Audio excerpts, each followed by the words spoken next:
speakers. First, we would like to thank Sophos for their partnership with today's event. They've been a wonderful thought leadership partner to Argyle and are committed to providing you with valuable content and a great overall experience. So thank you again to Sophos. We appreciate you joining us today. We welcome you to stay connected during today's event. For those of you who are active tweeters, please use the hashtag ArgyleCISO. You can also follow us on Twitter at Argyle Exec Forum and be sure to join our LinkedIn group, CISO Forum. I also want to take a moment to touch on our content neutrality policy, which we've curated based on the feedback we've received over the years from our members. Argyle is very proud and protective of this policy as it reflects our commitment to ensure the neutrality and overall value of the content presented at our events. We've worked closely with our speaking faculty to ensure that you receive a set of balanced and neutral viewpoints during the session today, and we appreciate our members' support of this policy. We have a sampling of upcoming CISO leadership forums that may be of interest to you. On November 13th, we have one in New York City, November 14th, Los Angeles, and December 5th in Boston. Finally, and most importantly, please submit any and all questions that come up during today's event into the Q&A section of the interface. Following the panel discussion, we have set aside time for our speakers to weigh in on these questions. Without further ado, I would like to introduce Andrew Mundell, Security Architect at Sophos. We are pleased to have Andrew with us to deliver opening remarks. Welcome, Andrew, and over to you.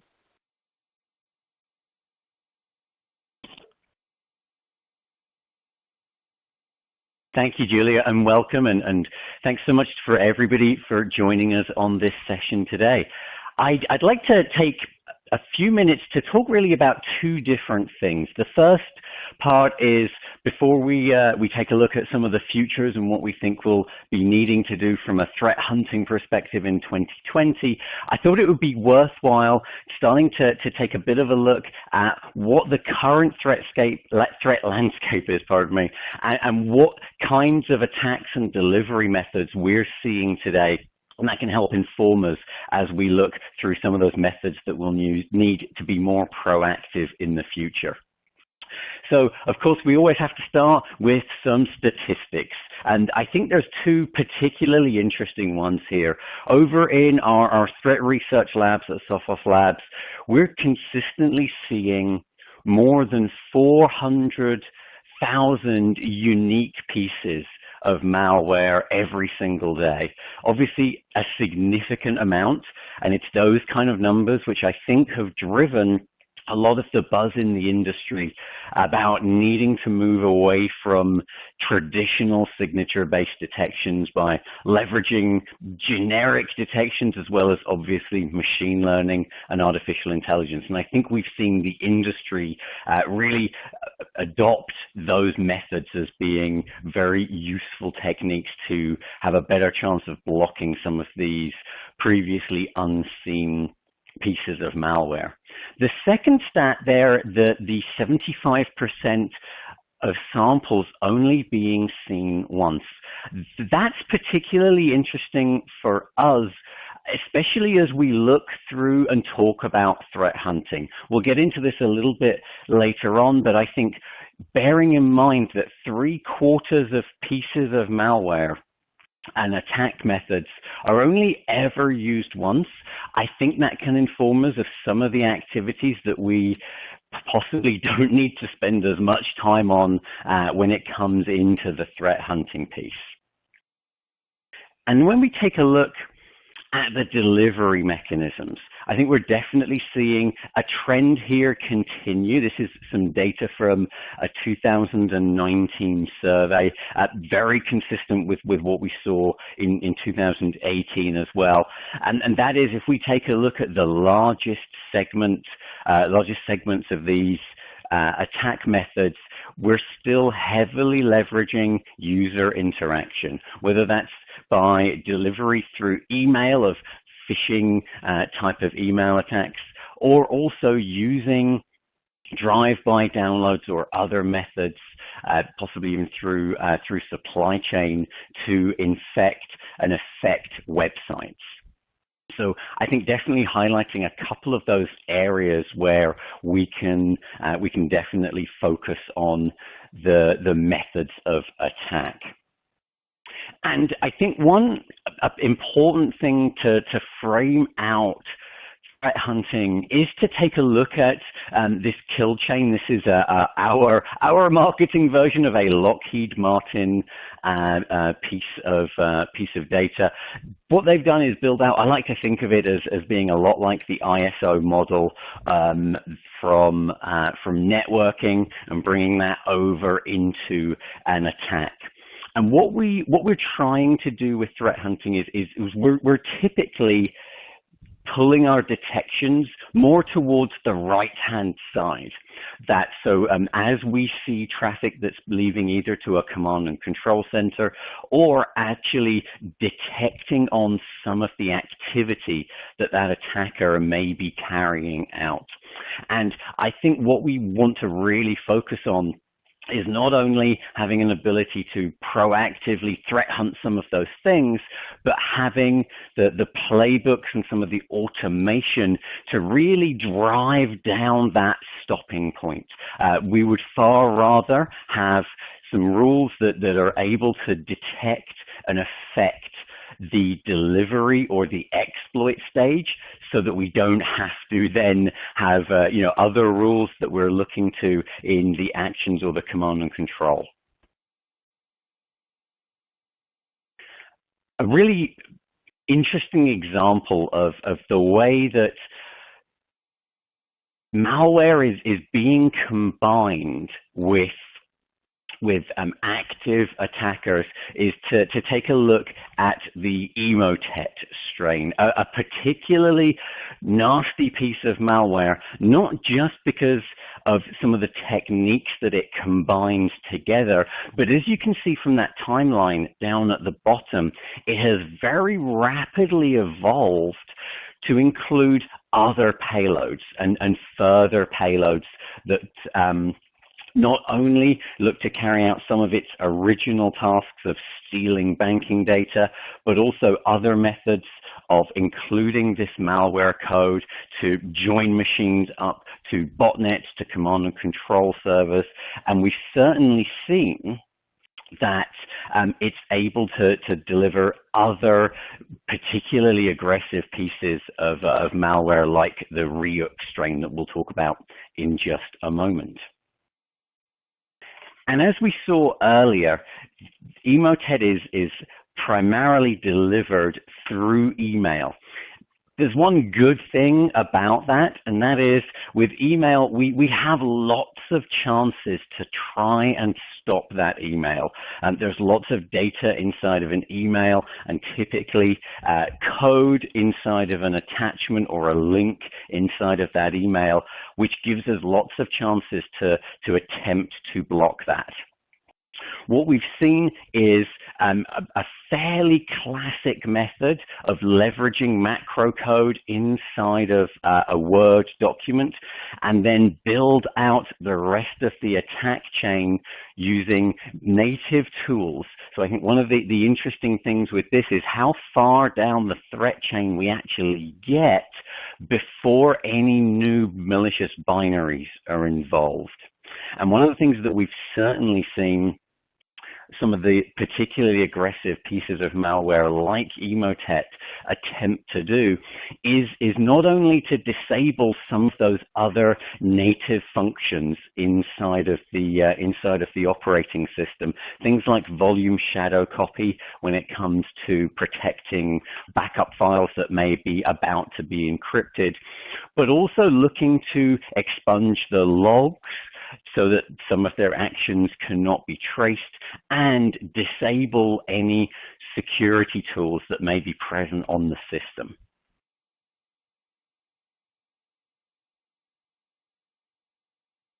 And I mentioned that what we saw with Emotet was a very fast transition into delivering multiple and different payloads.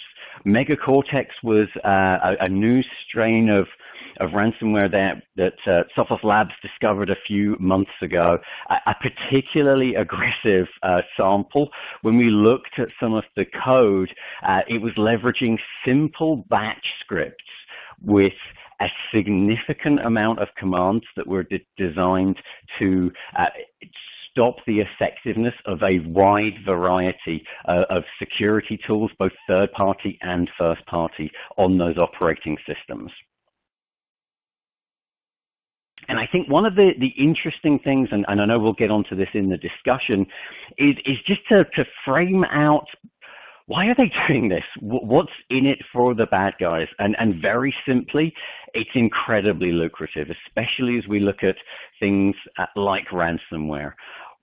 There's plenty of headlines and multi-million-dollar settlements that we've seen of organizations who have felt they had no other option but to pay a ransom. And you can see a particular example of Ryuk here, well over $500,000 of ransom on an individual use case. That's clearly enough to cause significant business impact to most organizations.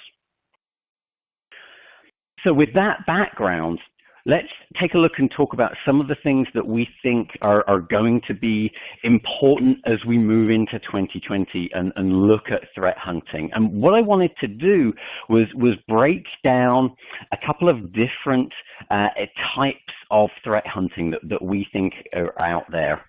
The first is what we would call traditional threat hunting. These are activities which are often carried out by IT or security staff inside of the organization using tools that they have from a vendor. And we think there's four particular methods of doing that threat hunting. The first is using a detection. So from one machine, triggering some sort of malicious behavior detection, using that as a starting point, typically to work back through that threat chain and identify if there were any other stoppage points of capability in the product. An example of this might be finding a dropper which itself was not detected and adding some rules to proactively block that dropper on other systems where it may exist already but may not have yet carried out its triggering part of behavior. Second is using those indicators of compromise, or IOCs, often delivered from third parties or law enforcement agencies. And this is one area where I definitely want to use a little bit of caution. We mentioned at the beginning from Sophos Labs that 3/4 of those unique files, of those 400,000 files seen daily, are only ever seen once. So I do have a concern with some of these threat feeds where, by their very nature, they lag in time to be able to get you some of that data. Not only that, but I think a lot of the time the IOCs that are being delivered are so dynamic, they're so unique that you may well spend a lot of time searching through US CERT or FBI notifications not to find anything, simply because the bad guys have moved on and are already using different methods. We've seen a rise in the use of admin tools. Some places will talk about this being a living off the land type of attack. We saw that example earlier with the Ryuk ransomware, where it was leveraging the command processor locally as well as PowerShell, and we've certainly seen other standard enterprise tools from the folks at sysinternals at Microsoft, like PS Exec, being heavily leveraged by malware. And often there are capabilities in products to audit the use of some of those utilities like PowerShell. We think that's quite powerful, but also it can be a bit of a pit of time as well.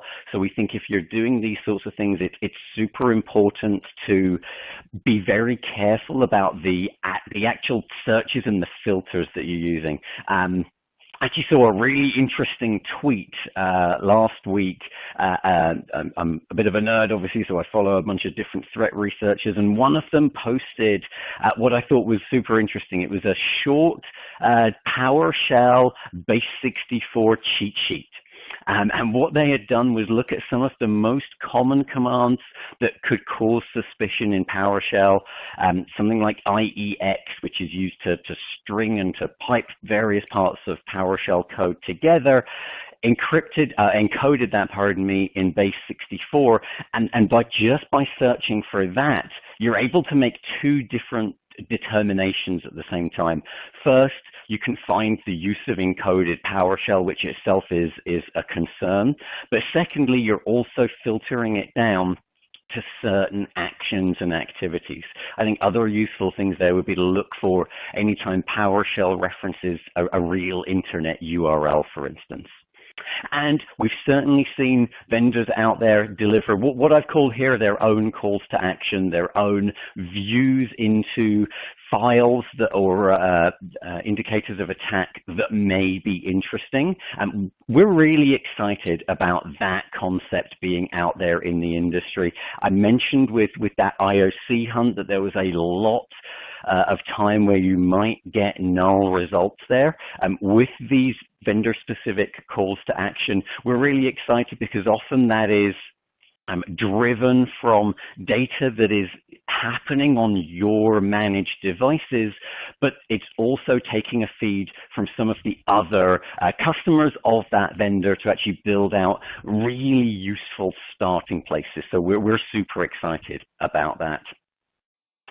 And then to move on to what we would call more advanced threat hunting. And typically what we're seeing this more advanced threat hunting be is a service. So this is typically something where the operators of this service are at a third party. They have telemetry feeds, potentially from endpoints as well as servers and other areas on the corporate network. And there's four things there that we see being particularly useful. The first is what we're calling weak signal investigation. This is where we maybe see one or two behaviors which themselves individually are not malicious, but when combined could be a new indicator of attack that may lead to a new indicator of compromise. So building some clever rules to start to group those kind of weak things happening in close proximity is one of those advanced methods. The second is anticipating the attacker's behavior. And we've seen some really interesting concepts of this. This is delivering data down to your service provider, things like who your VIPs are, what some of the typical attack methods that you might see are, and the SOC operators will start by putting on their virtual black hat and starting to act like attackers and develop concepts of how something might be compromised. And then they run through that scenario, pulling that data in and investigating whether those things are happening. We're super excited about that concept as well. We think one really important thing is enabling these advanced threat hunters to be able to take action.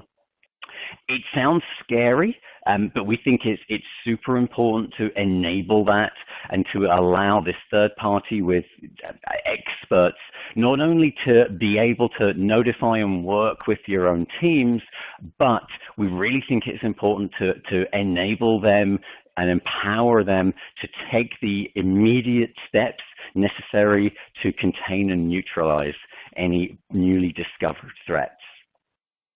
And lastly, we're seeing this a bit of a new trend. It's maybe just outside of threat hunting, but it's super important as well. And that is the ability to report forensically on incidents, but also to make proactive security posture recommendations, whether that's in the form of a health check against some of your existing products or tool sets, but also being able to suggest different configurations and other areas where you can really tighten up this posture of the security based on what they're seeing. And then to wrap up, I wanted to cover kind of what we think the big three things will be as we move forward. And you can see here, I've put them all under the umbrella of automation. And I think that's really going to be one of the big things that we'll hear more and more about next year. And what automation will really let us do is three specific areas. The first is it'll enable what we've called cross-discipline seek and neutralize. What we want to be able to do there is if an end user receives an email and opens that email and that causes a product on the endpoint to block PowerShell from that email attachment, we'd love an automatic way of being able to go to the email provider, whether it's Google or 365 or Exchange, and proactively look for documents which look similar and neutralize those, remove those, quarantine them, act on those in an automatic fashion. It also means that if we can orchestrate response between different layers, we can drastically reduce the amount of time and, frankly, the amount of clicks that are involved in getting from an incident to a response. Things like limiting access to the internet from a potentially compromised endpoint.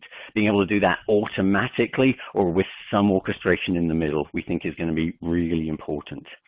And lastly, being able to bring together compliance reporting from all of these different sources. So not just for us to be able to say that, this user received an email and it was compromised, but to go right back, gather data and telemetry from the email provider, and put together an entire picture, again, very quickly reducing that time.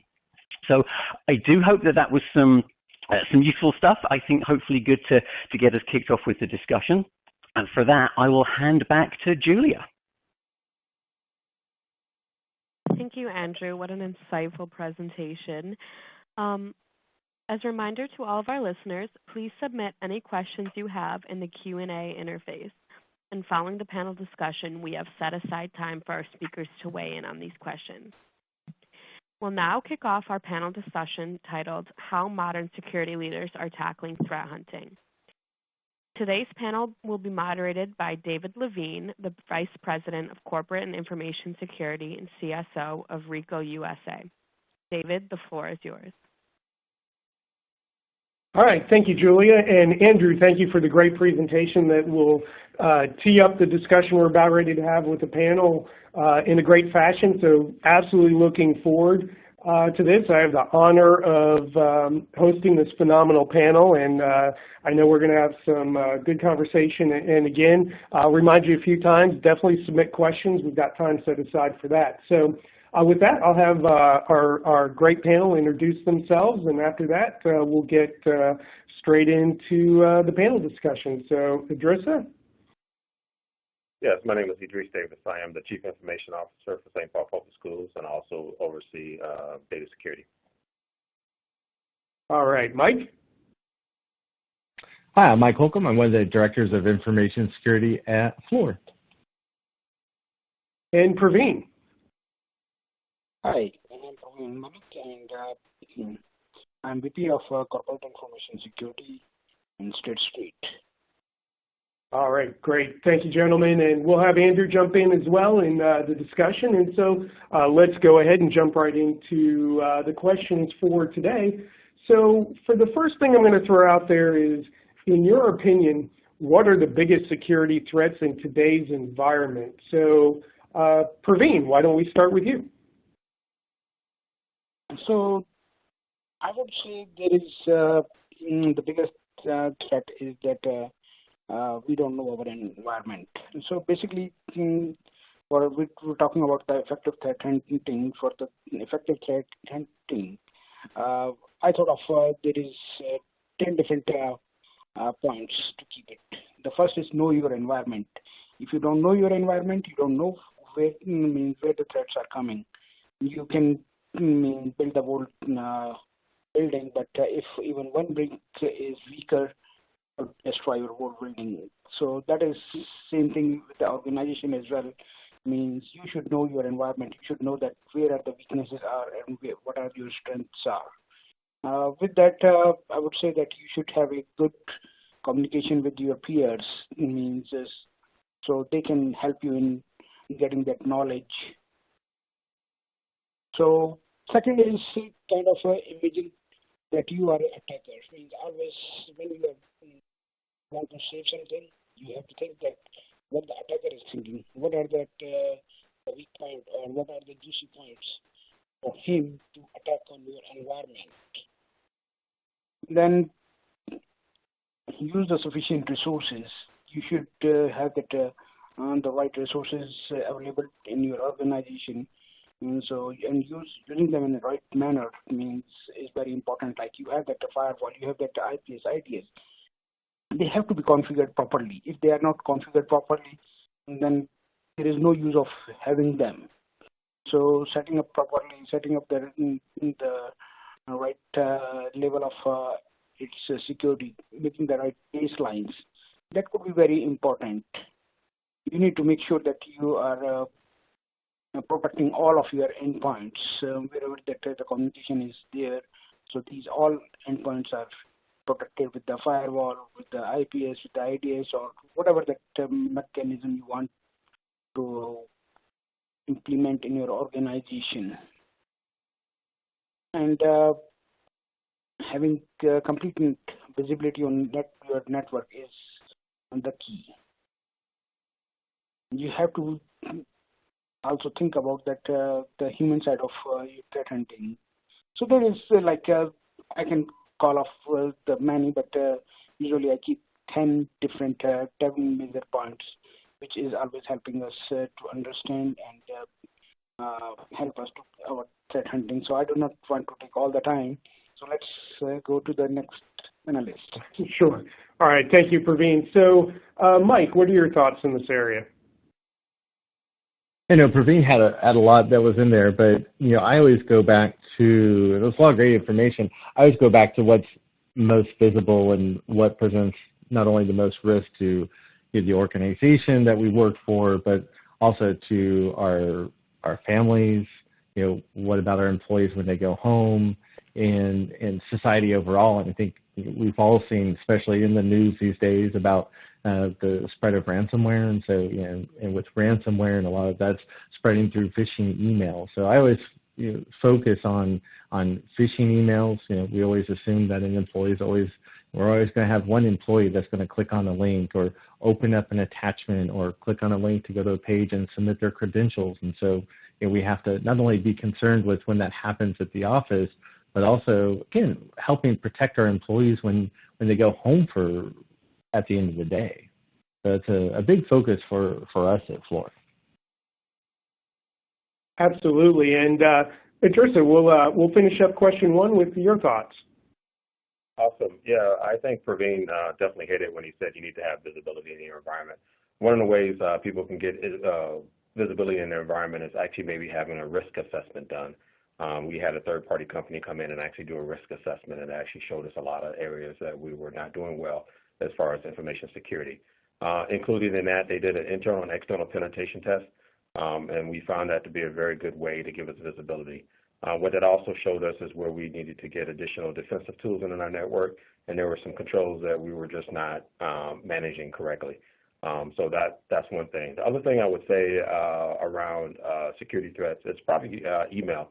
I think a moderator called it out pretty good that that's still the #1 attack vector out there.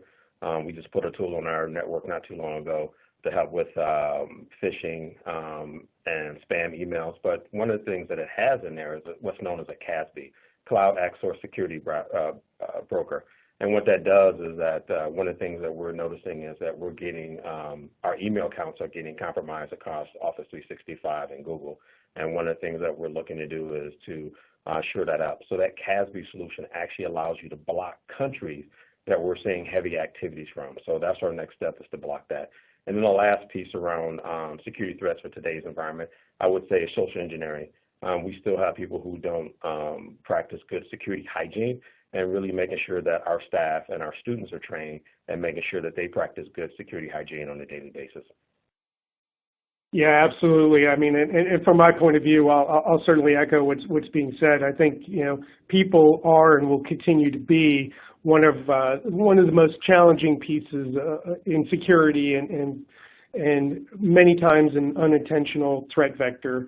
Everybody's different. People are complicated, and so constantly trying to evolve are the things that we do to combat that is always interesting, and whether it's running the phishing campaigns and security awareness, but you match that up against in many cases, and we'll talk about this later, but you match that up against, in many cases, with a very sophisticated or well-resourced adversary, and it's a bit of an imbalanced equation when it comes to trying to protect against that. So.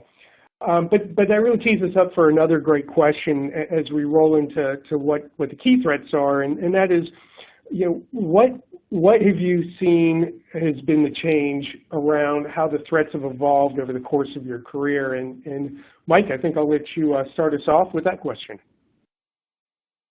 Sure, thanks, David. I've been in IT security in a full-time role for 20 years, and so I've seen in the beginning where it was still pretty much the stereotypical hacker kid, where everybody was there breaking into systems just to see if they could, pulling pranks and just really having fun with it.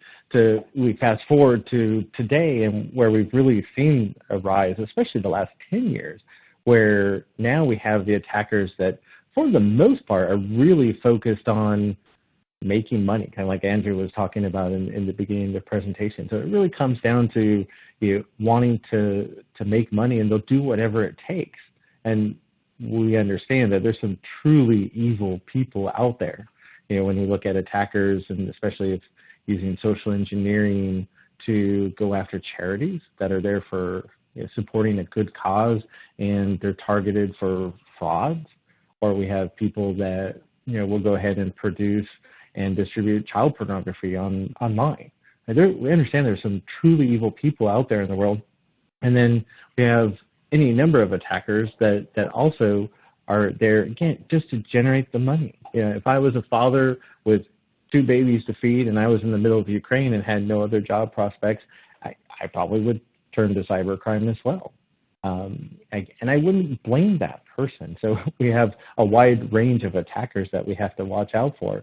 But just looking at the sheer growth of attackers and the number of attacks that we're up against today, we've already started to talk about some of the different ways that we can protect ourselves and our organizations against those attacks. But it really is that evolution of the attacker and that attacker mindset, and really what they're after. Absolutely, and so Idrissa, we'll go next to you on this one, and what are your thoughts on how things have evolved over time? Yeah, I think one of the things that we're seeing is a maturity in the space. We've gone from, I believe Mike said, you had the little kid that was in a basement and he would break into XYZ, get X amount of data.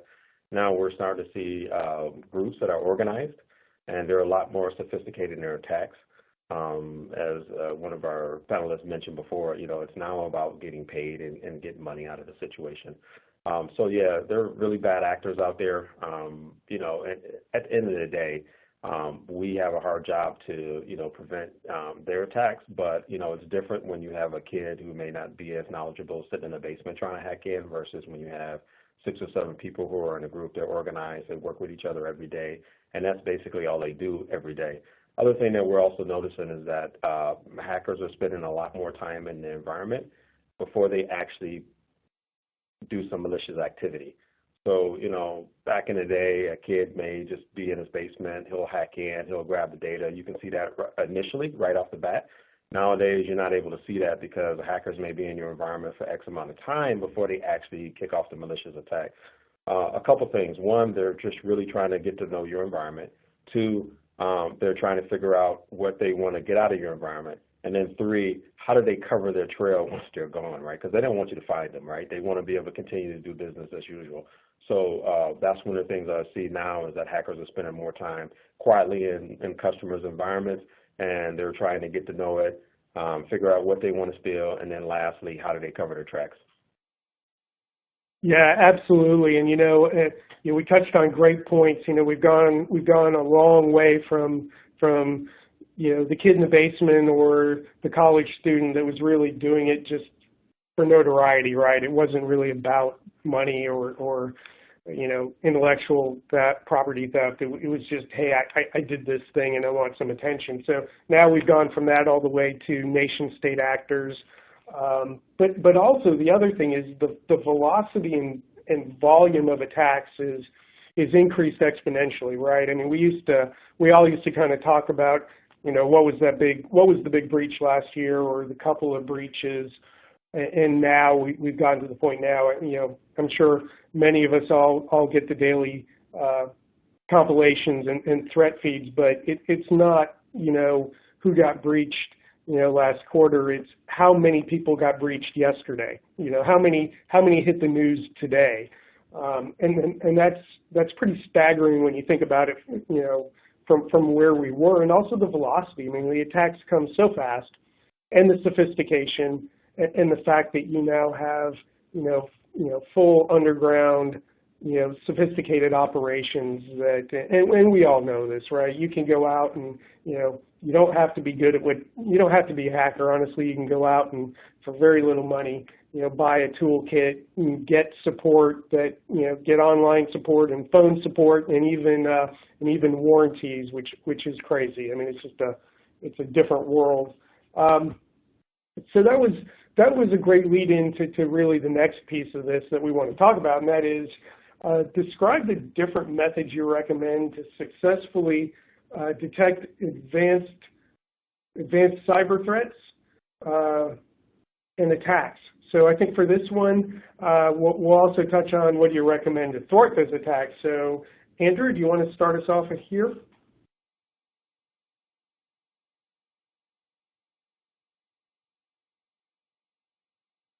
It look like Andrew is on mute, speaking on mute. So I like to add one point here before we go to the Andrew back and he join us. You mentioned that the tools. So we have to be very careful about our vendors and tools. I give a simple example. It was my first learning point about it. In 1997, I was working in one organization called CISO in India as a system administrator kind of thing. And what happened, I got a guy came and saying that, okay, we have a very good antivirus and buy it. And so I say, okay, let us see. So I say, okay, how it is scanning? Can you give us a demo? And he goes onto that one. I give him one system, and he put his floppy. These days were the floppies, and he put the floppies, install it, and he showed me 10 different viruses. That box was really, I built it a couple of minutes before, and there was nothing. And I found that there is a couple of files which is infected, which is not even the part of the system files, and nothing was. I kept it, and I immediately realized that it is the vendor who copied these files, and he put these viruses inside my computer. And luckily, it was not on the network, and I immediately catch his knack. So, but I got a lesson. Means it is not. Do not believe blindly on the vendors. You should have your due diligence and make sure that they follow the security rules or policies of your organization. So back to absolutely. Yeah. So that story just came up in my mind when you put that vendor's words. So I was not able to stop myself to share with you guys. You bet. All right, and thank you for that, Praveen. And I think we've got Andrew back online with us. So, Andrew, you want to dive into the question? Yeah, thanks very much. Double mute. There we go. Belt and suspenders always. So I think one thing I would say here is a little word of caution. I think there's definitely a thought here that, well, the best way for me to do this sort of thing is all about the data. I should get all the data that I possibly can, every possible thing, and I should put it in one big place.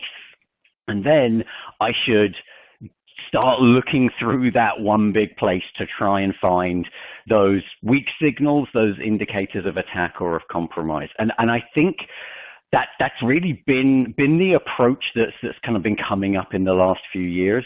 I think we do need a lot of caution around that approach. So I would always say that's where we really need to focus on the value of the actual telemetry and data that is being captured. Just piping all of this kind of stuff into a lake and then relying on AI, relying on humans to proactively identify the events. That's not something that I think is realistic, and there's plenty of historic examples of large organizations that were breached for months, but had plenty of signals in the log data that just couldn't have been acted on. So I think deploy the technology, but deploy it smartly with the sharing of data and telemetry. And I would add just one super quick thing else there, and it came up earlier about using everything that you have. And certainly from the time when I speak to customers, we often find that there are some potentially really useful capabilities not being used. So as you're talking to your vendors, make sure you're using everything that they have for you. As say, and in my mind, I always like to picture, what can we do to move the stop of a malicious event further to the left down that kill chain?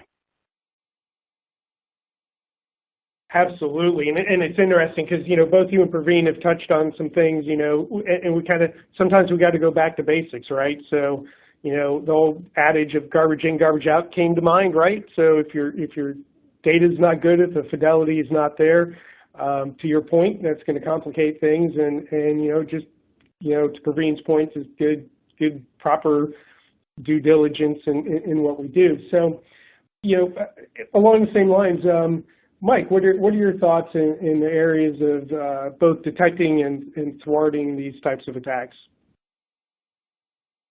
I think it's been a great conversation so far. Especially Andrew, you're looking at the data and doing that from a realistic perspective. But when it gets to when I always talk about and really think about threat hunting, I also think about managing time and resources and what my team's doing and using our time as effectively as possible. And so a lot of the different systems, like we do have a very large SIM, security event management platform deployment that we use to do threat hunting and look for suspicious and malicious activity in the organization. But a lot of what we find will actually turn out to be something that's not malicious in the end. And that takes a lot of time. So I always go to one of the quick wins that we can see in threat hunting is actually deploying honeypots and honey tokens. Right? So we can deploy a honeypot in an environment where it's a fake system that is designed to be attacked. And if we have a honeypot that sits on our internal network and we actually see somebody trying to connect to it, we understand that there's somebody on the network doing something that they shouldn't. 100%, right? There's no doubt, right? And that didn't take us any time to research or investigate whether there's somebody on the network doing something that they shouldn't be. Right? And so whether we talk about honeypots, which are those systems that we can deploy as targets to be attacked, or honey tokens, where we create essentially garbage or fake credentials that we plant. So if we put fake credentials or these these temporary credentials on somebody's laptop. If that person was to get compromised and an attacker then attempted to try to use those planted credentials, right, that would also be something that we can monitor for, see that somebody attempted to use that honey token. And again, it goes back to, if we see it used, that's 100% indicator that there's somebody on the network doing something that they shouldn't. Then we can go into incident handling mode. But again, I really love this idea of using honeypots and honey tokens, 100% level of affinity to know when these are triggered, we have an attacker on the network doing something that they shouldn't be, and then we can go again into incident handling, find them, contain them, get them off the network, and prevent them from coming back. Yeah, definitely a great idea. And so to round out this piece of the discussion, Praveen, did you have some thoughts on your take on detecting and thwarting attacks? Yeah, sure. So when we are talking about detecting these attacks, means I would go to the network visibility is the key. When we deploy the threat hunting tools across all the endpoint, it is very much important that we should have in-depth understanding of attack pattern and activities in our network environment. Usually, this is the way, this is the route they come. Usually once or go out. So I can understand that they come up through the phishing attack or through the email attack or something like that. But how the data will go out, how they will achieve their system. So they have to go through that the network. So if our network is properly configured and properly threat hunting tools are working on the network and endpoints are secure, that is going to impact dramatically. Means I can understand they can do one thing. They got a attack on the system, they got some data out of it, but now they need to go out. So even the going out is not should be difficult. Like emails we are sending it, we have to make sure that we are filtering our contents, like social security or PII data has to be filtered, that it should not go out without a proper authorization. And further, adding any VPN, adding any other communication links has to be properly monitored. It has to be encrypted. It has to be authorized. Some sort of authentication should be involved in that. So that basically further NetFlow, the web filters, firewall, they do really great work in that one. Another thing I'd like to add here that when we try to do the threat hunting, we should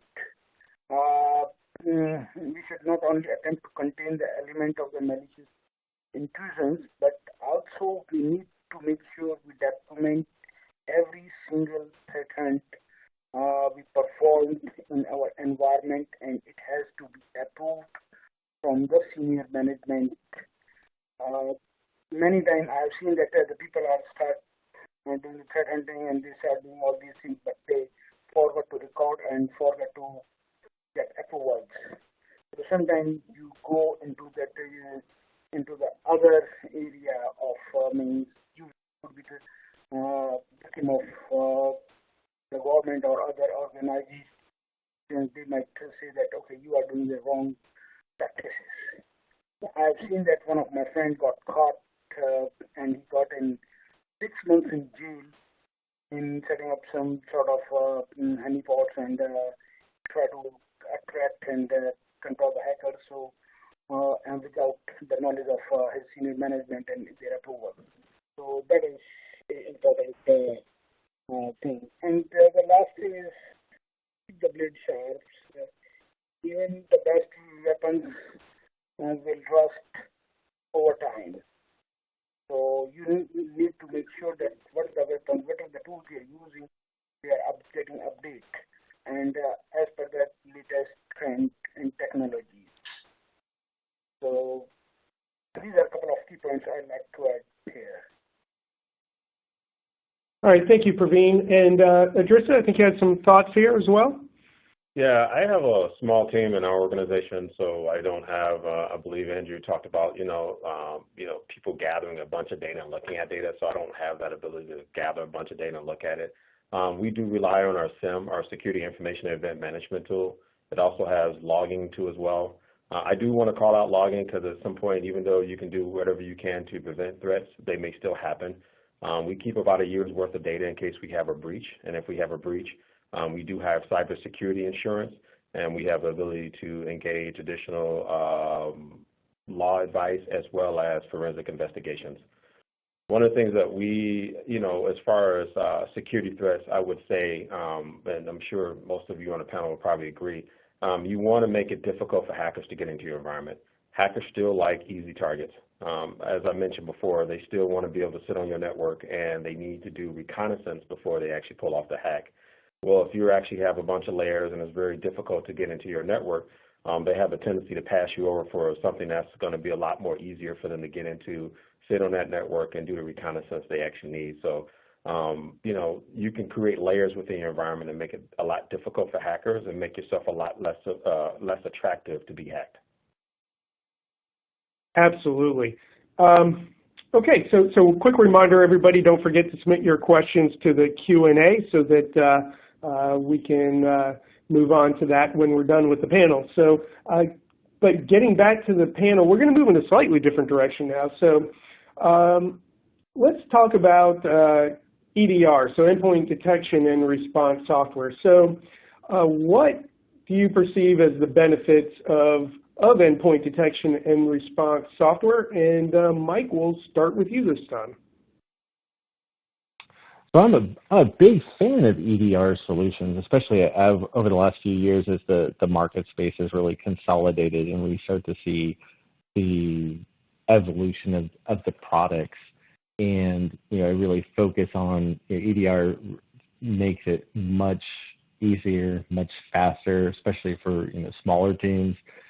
Looking at being able to detect when something malicious is occurring on the network, and if we can find it on the network much more quickly, then of course we can respond that much more quickly in containing the activity, removing it from the network, and again, hopefully going through the process of identifying the cause and preventing it from happening again. And that's one of those evolutions that we see in EDR today, is that they're getting much better at helping security teams and other IT teams within the organization do that root cause analysis to determine, okay, yes, now we found the malicious activity, we've removed it from the network, but how did they get there in the first place, and how do we prevent that from occurring again?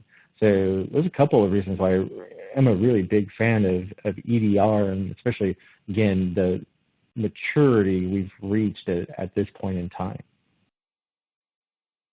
Yeah, and really going well beyond what we used to consider that traditional antivirus solution, which I still think has a place. I mean, I know some of us have opted to remove AV from their environment in favor of EDR type solutions only, but I think in my opinion, I think it's a great combination to utilize both technologies, because while the AV is kind of blocking a lot of that traditional stuff, when you get into the EDR space, you're really getting that next layer of tools and identification.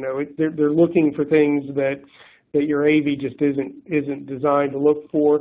Gives you the forensic capabilities, and even today now we're starting to see some solutions that are giving you the ability with a single click to isolate an asset, which is a great capability when when dealing with an emerging threat for sure. But Andrew, what are your thoughts in this space? Yeah, I definitely agree with what everyone said there about getting that visibility later on in the attack, and obviously that's core part of EDR, and we're definitely pleased to see the way the industry has matured on that as well.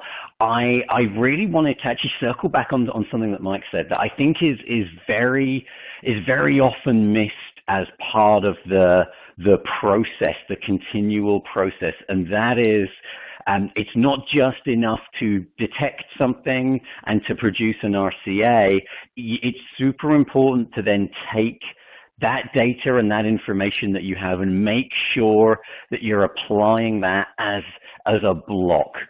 So if you're finding a particular behavior through your EDR product and you determine that that's malicious, again, it's kind of one of those things of use the tools that you have, make sure that you're adding that same method as something that is blocked way earlier and not just kind of getting out the end of the incident and saying, well, phew, we understand that now and we're just glad, they never breached the accounting system. Follow and finish through that circle with adding the proactive prevention. And that's probably one of the hardest parts, but we think that's definitely worthwhile. Absolutely. And okay, folks, so we've got a little less. We've got about 4 minutes left, and we've got one question. So we'll do kind of more of a rapid fire on this one, but we'll round out today's panel with this last and great question, which is, what steps does your organization take or recommend for remaining agile in an effort to stay ahead of hackers? So, Andrew, I know you just finished with the last question, but let's lead off with your thoughts on this one.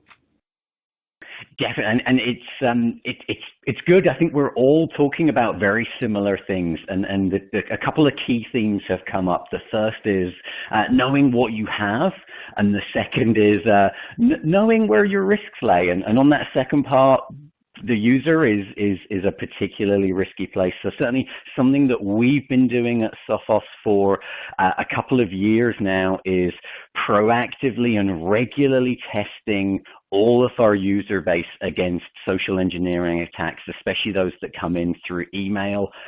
One thing that's really sneaky that our security team did, and I say this through gritted teeth, is they actually ramp up the difficulty of those attacks if you successfully pass an earlier phase. So everybody starts out by getting tested with something that's somewhat easy, and if you pass that, ramp up that difficulty and just keep testing and keep pushing.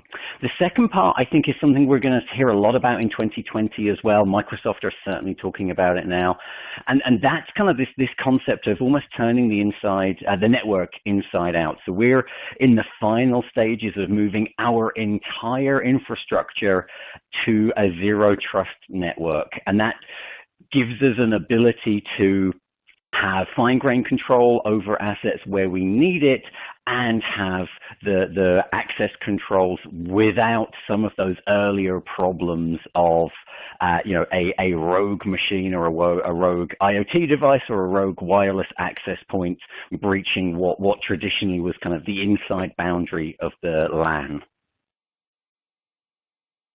Great, and definitely a fan of the zero trust methodology. So, Mike, what have you got here? We got a couple minutes left. Yeah, I think real quickly, Andrew mentioned the social engineering aspect. I go back to, we do a lot of security awareness work with our employees, and so it's always a lot of training around phishing, things like password reuse, a lot of those top security issues, again, that we face in the organization, as well as, it's what our employees are going to face when they go home at the end of the day. So we do a lot of social engineering work, and at the same time, we also realize, with 60,000 employees, we're going to have at least one employee, right, click on a link. If we had 100 employees, at least one of those employees is going to click on a link or open up an attachment, and our antivirus is going to miss that compromise.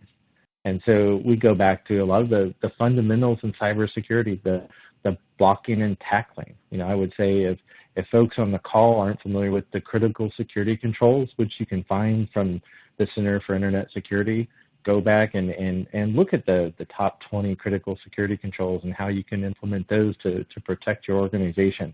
And my big focus is always on vulnerability management. because I personally feel it touches every other aspect of cybersecurity. So if there's one thing I could do, it would all be around vulnerability management, right? Scanning for those vulnerabilities, find them, and we find them before the attackers do, so we can get those issues fixed. So those are really my big thoughts. Absolutely, and so we'll close out the formal piece to the panel discussion here. It was great conversation today, a great panel, and I definitely would like to thank the panel for their participation, and look forward to what we're going to see in the Q&A here. So with that, I'll go ahead and hand it back to Julia. Thank you, David, and thank you to our amazing panelists. That was a really great discussion. So now we are going to review some of the questions that were submitted by the audience and go over some. So the first one that came in was, what portion of requirements from a NIST-based framework is reasonable to address from an endpoint detection solution?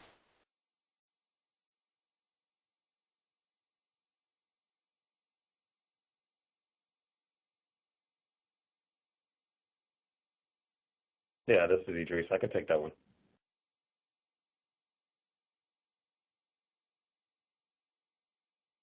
Okay, go ahead. Yeah. If you talk to auditors, they'll tell you everything in order to meet the controls. You know, I think I think Andrew talked a little bit about endpoint protection, the advancement of endpoint protection, going from a signature-based solution to more advanced analytics. And as long as you move to have more advanced analytics on your network, I think you're actually in a pretty good shape to meet those controls.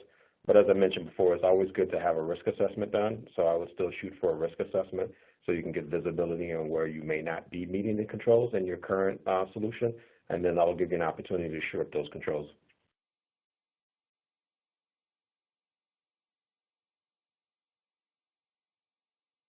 Awesome, thank you. So does anyone else have anything to add? Great, so we'll move on to our next question, which is, would CASB be able to detect if a request comes from a VPN?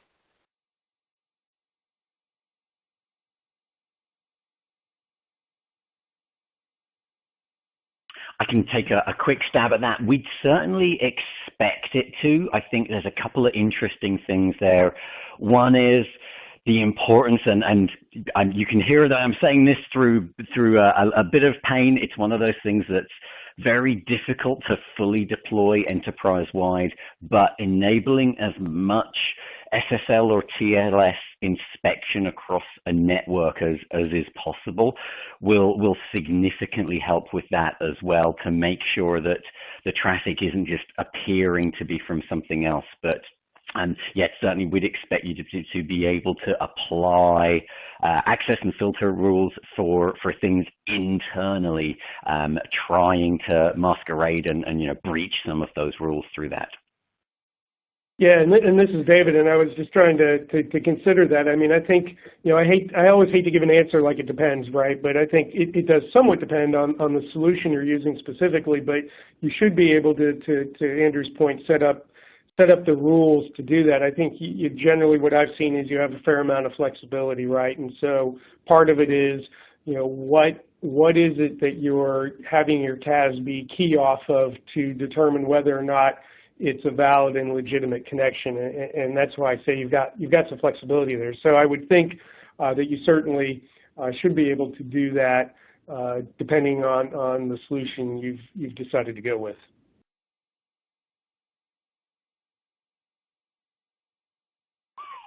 Awesome, thank you. So our next question, this one is for Andrew. So you mentioned in your presentation how automation is predicted to change the ways we detect threats. Do you foresee any major issues arising from this transition? So I think the vendors themselves are already using that, but typically it's inside of that kind of one silo area. So if they're a endpoint EDR, they're already using automation against the data that they have. What I think will be particularly interesting is where the customer is able to leverage automation between those different layers. We've talked a lot today about security layers, so being able to leverage automation between them. And I describe it in an incredibly British way, which is one of the really important things is to make sure you never get yourself in a pickle. And there are certainly some interesting thoughts there of, if you receive a particularly good fake email that suggests blocking a URL that is critical to your business, that's not something you want to automatically provision to your network. If you receive the hash of a Windows kernel DLL, that's not something you want to automatically block on all of your endpoints. So definitely having some safeguards and some guardrails in there, but the key thing is having the speed and the agility to programmatically deploy those kinds of configurations.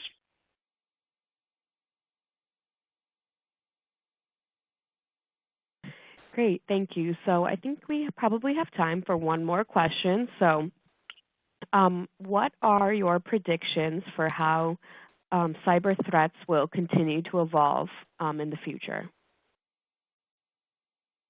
Wow, that's a good question. I mean, I think, back to something we touched on earlier, we continue to see, the attackers, the adversary, pivot and maneuver quickly. It seems, as quick as we are attempting to patch or block or come up with new technologies, they're just as quickly they're looking for vulnerabilities in that technology and ways to leverage it for their use. So, I don't know that that's going to change anytime soon unless we come up with what becomes a real game changer.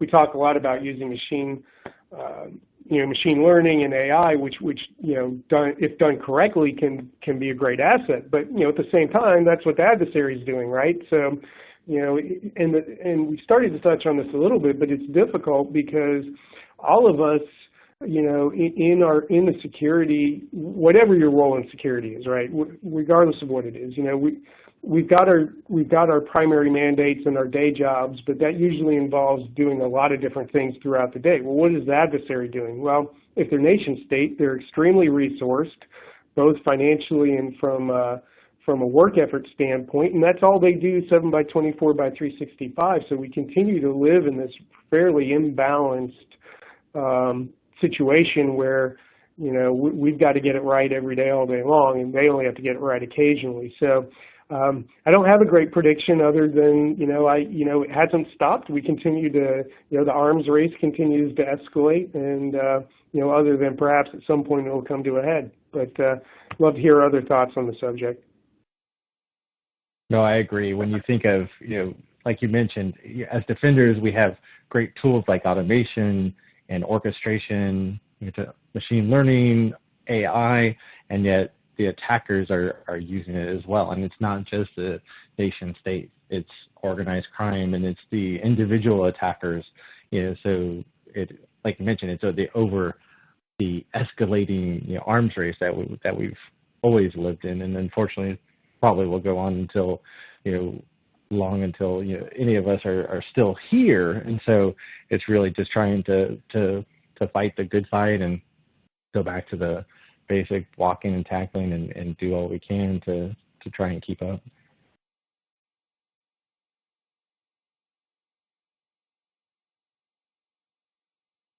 Do any of our panelists have any concluding thoughts on that question? I could take it up. So what we are seeing on today, what I see that it is still we are getting a smaller attack. So the worst is about to come. And I found that the hackers are a little bit ahead than the security groups or the organizations. So I'm sorry if it is still voice is not coming very clear, but I mean it is starting. I would say it is starting, and starting threats are giving opportunity us to get mature.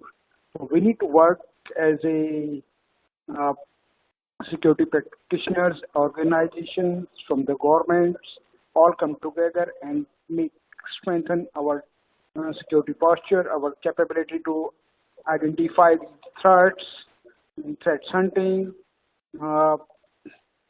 get them recover quickly, and have a communication between each other. So that is what I am thinking as on today. Anybody is having any other thoughts, please join it.